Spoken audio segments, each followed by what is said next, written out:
Bonjour à tous et bienvenue à cette deuxième partie de l'analyse de la victoire des rebelles à Endor. Dans la première partie, nous avons pu voir un prélude à la bataille ainsi que les plans pour chacun des belligérants. Dans cette deuxième partie, nous allons voir le déroulement de la bataille ainsi que mon analyse en 5 points de la victoire des rebelles. Donc, avec un désavantage de 4 contre 1, on peut légitimement se poser la question, pourquoi les rebelles ont-ils pu être victorieux lors de la bataille d'Endor? Eh bien, avant de passer à l'analyse de la bataille en tant que telle, en voici son déroulement. La première phase de la bataille a été, dans le fond, la sortie de l'hyperespace de la flotte rebelle, et ils sont sortis de l'hyperespace, évidemment, pour confronter l'Étoile Noire. On s'attend à une Étoile Noire complètement sans défense. Mais on se rend compte de plusieurs éléments. Premièrement, l'ennemi tente de brouiller les détecteurs. Pourquoi? Pourquoi l'ennemi tenterait de brouiller les détecteurs si on fait une attaque surprise?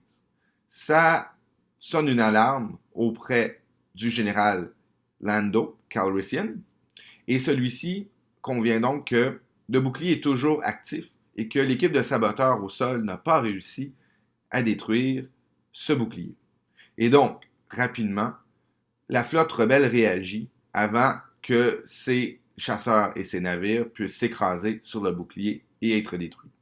C'est à ce moment que l'amiral Akbar va dire sa phrase la plus fameuse. « It's a trap! » Et oui, le piège est enfin dévoilé.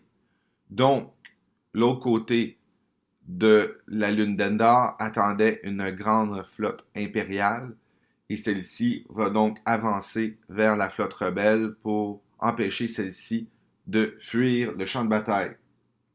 La phase 3 va être l'attaque des chasseurs impériaux qui vont engager les chasseurs rebelles ainsi que les croiseurs rebelles. Les chasseurs rebelles vont tenter de protéger les croiseurs de l'Alliance. C'est à ce moment que l'empereur dévoile la deuxième partie de son grand piège. Alors même que les commandants des Star Destroyers se demandaient quoi faire lors de la bataille, eh bien, l'empereur va faire comprendre à l'ensemble des individus qui sont en action que l'attente était pour permettre à l'Étoile Noire de dévoiler à tout le monde que celle-ci est opérationnelle. Donc, rapidement, on va détruire 2 croiseurs Mon Calamari et ça va évidemment amener beaucoup de panique du côté de l'Alliance.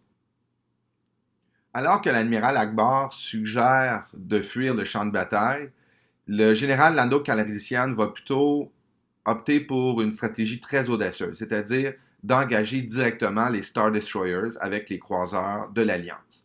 Évidemment, comme dit l'amiral, ça va amener beaucoup de pertes, mais comme dit le général Calrissian, ça va permettre aux croiseurs Mon Calamari d'être protégés du super laser de l'Étoile Noire et si on peut détruire des ennemis avec notre fin à nous, eh bien, tant mieux, ça va être ça. Alors que les croiseurs de l'Alliance engagent les Star Destroyers, les chasseurs de l'Alliance continuent à détruire les chasseurs taille en grand nombre et assez rapidement vont commencer à avoir la supériorité sur le nombre de chasseurs. Donc, cette supériorité-là va devenir extrêmement importante parce que les chasseurs rebelles ont la capacité d'attaquer aussi des vaisseaux de plus grande envergure comme des Star Destroyers. Donc, on va avoir des actions de groupes de X-Wing, de A-Wing et surtout de B-Wing qui vont attaquer les Star Destroyers. Et on va réussir à en éliminer plusieurs. Ça, ce que ça va faire en sorte, c'est que ça va paver la voie aux croiseurs rebelles d'aller engager directement le Super Star Destroyer Executor. Pendant ce temps-là, le bouclier est détruit au sol. L'équipe de saboteurs menée par Han Solo a réussi son boulot et on envoie le restant des groupes Red et Gold vers le Death Star, vers l'Étoile Noire, pour détruire celle-ci.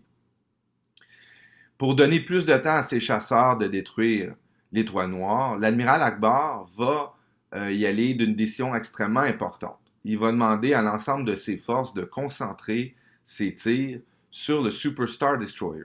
On a l'impression que le Super Star Destroyer, dans le fond, c'est un peu comme un géant avec un talon d'Achille très fragile.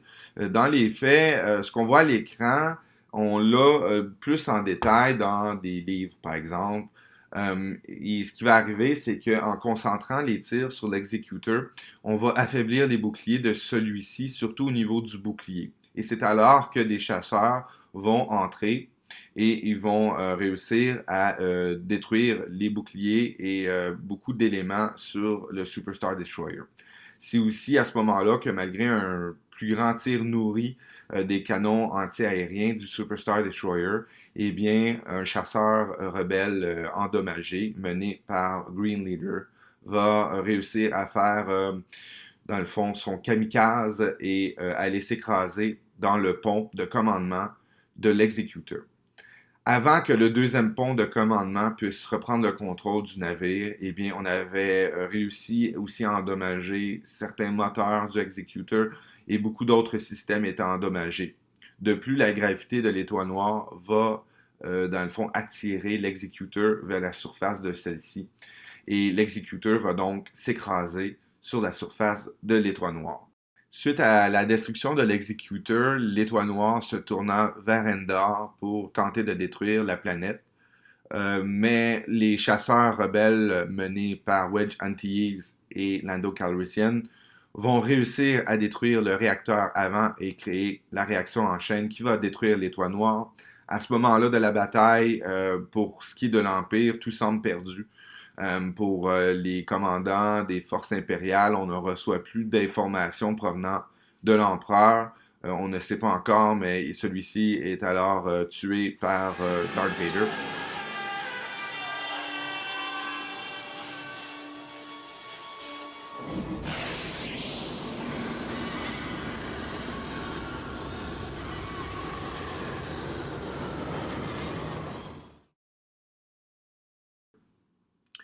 On n'a plus non plus le commandement de l'exécuteur qui a disparu évidemment avec la destruction du navire.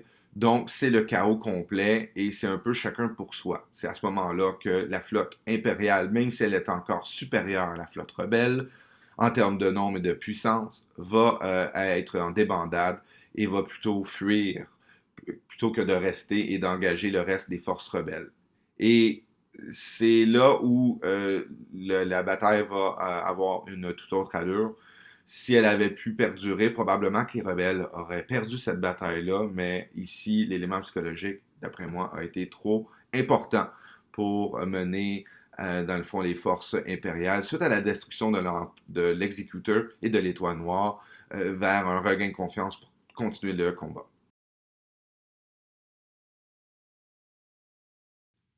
Mon premier point se penche sur la composition des flottes respectives.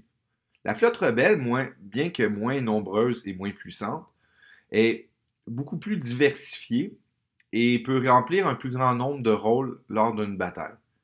Par exemple, les croiseurs Mon Calamari peuvent effectivement engager directement les Star Destroyers.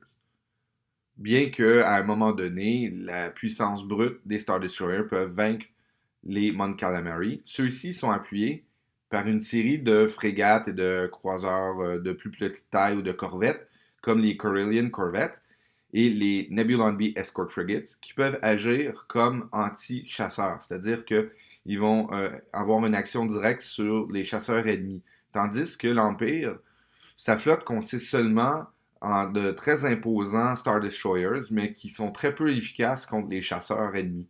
Donc, une fois que la protection des chasseurs impériaux disparaît, eh bien, ça laisse le champ libre aux chasseurs rebelles de pouvoir engager les Star Destroyers et d'infliger du dommage qu'ils n'auraient pas pu recevoir directement uniquement des autres vaisseaux, des croiseurs par exemple, rebelles. C'est vraiment parce que les chasseurs ont cette ouverture-là qui peuvent attaquer les Star Destroyers. Et à l'inverse, donc, les impériaux auraient dû avoir des plus petites frégates pour appuyer les Star Destroyers. Donc, la composition trop monolithique de la flotte impériale va, entre autres, amener sa perte en bataille.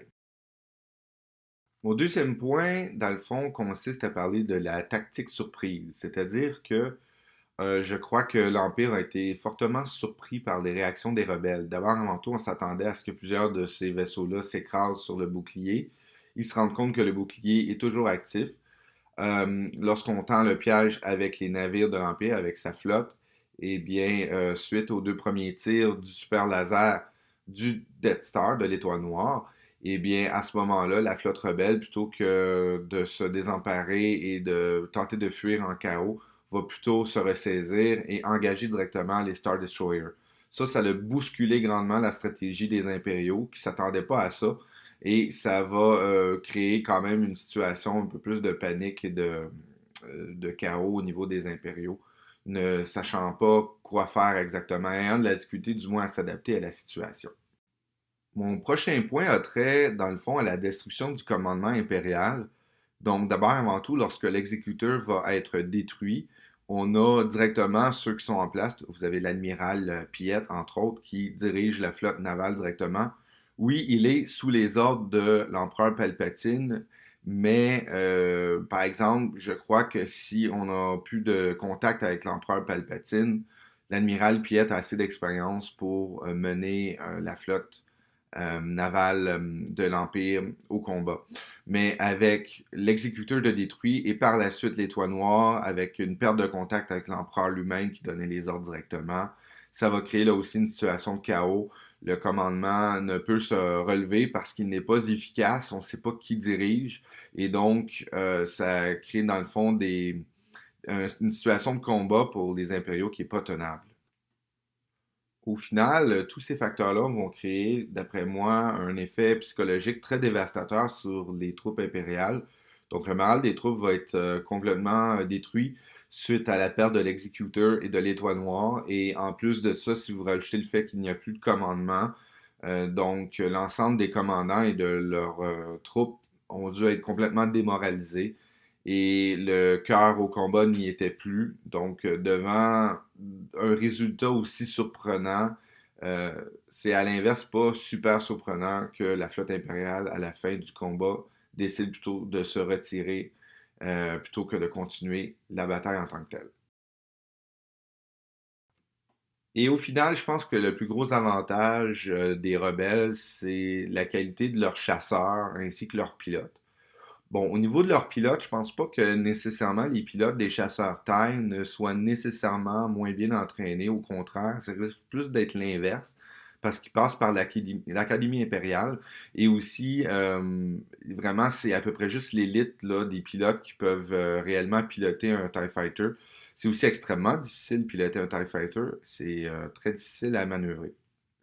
Mais c'est que le TIE Fighter et toutes ses variantes, ou à peu près, n'ont pas de bouclier de défense, entre autres, et grosso modo aussi ont moins de possibilités d'attaque des croiseurs, en moins qu'ils soient vraiment en très grand nombre. À l'inverse, au niveau des chasseurs rebelles, eh bien, on a d'excellents pilotes et surtout les chasseurs eux-mêmes sont protégés par des boucliers. Ils ont aussi un module d'hyperespace, ils sont bien armés, ils sont aussi armés avec différents types d'armements, non seulement les lasers bien sûr, mais aussi des torpilles de tout genre pour pouvoir engager des cibles plus importantes. Donc, ceci fait en sorte que les chasseurs rebelles, surtout lorsqu'ils ont atteint la supériorité du champ de bataille, eh bien, on peut infliger beaucoup de dommages à la flotte impériale et ça a créé, tant qu'à moi, un aspect très important à l'avantage des rebelles.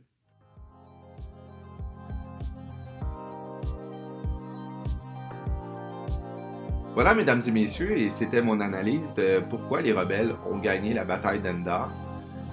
Donc, j'espère continuer de vous voir en grand nombre sur la chaîne et sur notre page Facebook. N'oubliez pas d'aller liker notre page Facebook ainsi que notre vidéo. Et n'oubliez pas de vous abonner à notre chaîne pour d'autres excellentes capsules comme celle-ci. À la prochaine!